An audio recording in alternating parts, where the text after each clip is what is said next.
आज कॉलेजमध्ये जाऊन आपल्याला एवढी गरमी होऊन राहिली होती का काही बोलायचं काम नाही, म्हणून सबका साथ कॉलेज का विकास धरून आपण नयाचं टोटी घेतली आणि त्याला कुलरच बंद पाणी टाकू. पण तुम्ही असं म्हणतातून नको पाहू, सगळं दाखवतो. तवरीक तुम्ही आपल्याला फॉलो नसेल केलं तर फॉलो करून घ्या.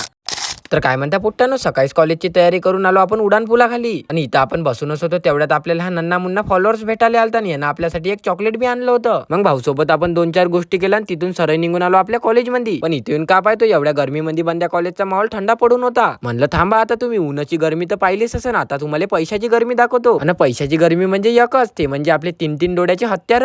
हो, कशा टॉपचे हत्यार. आणि हे हत्यार पाहून तो ओम्या म्हणे आता मी तुला पप्पी देतो. म्हणलं अगाऊ बासलेपणा करू नको, थांब आता आपण कुलरात पाणी भरू. मग इकून तिकून आम्ही कुलराचं जुगाड केलं होतं, पण आम्हाला पाणी द्यायला नाही सापडे. पण याच्यात आपण वॉचमॅन काकाची उलीशी मदत घेतली, त्याला नई आणायला लावली, बंद्या पोट्ट्याने मिळून कुलरात पाणी भरलं. मग आपलं आता कॉलेजचं काम तर सरलं होतं ना, आपल्याला निघणं पडते आता यवतमाळ. मग का बसलो आपल्या दीप्या भाईच्या गाडीवर ना, सरळ येऊन पोहोचलो यवतमाळ चोकेत चरण राठोडच्या रूमवर. याच्या रूमवर तर आपण जे आपलं यवतमाळचं काम होतं ते निपटूनच आलो होतो. मग आपलं सगळं काम तर झालं होतं, म्हणून याच्या रूमवर आपण 20-25 मिनिटं बसलो. मग बांधला आपल्या तोंडाला शेलान, सरळ निघालो घराकडे जाण्यासाठी. तर चला तर मग पोट्ट्यो, आजसाठी एवढंच, भेटू उद्याच्या व्लॉग मध्ये.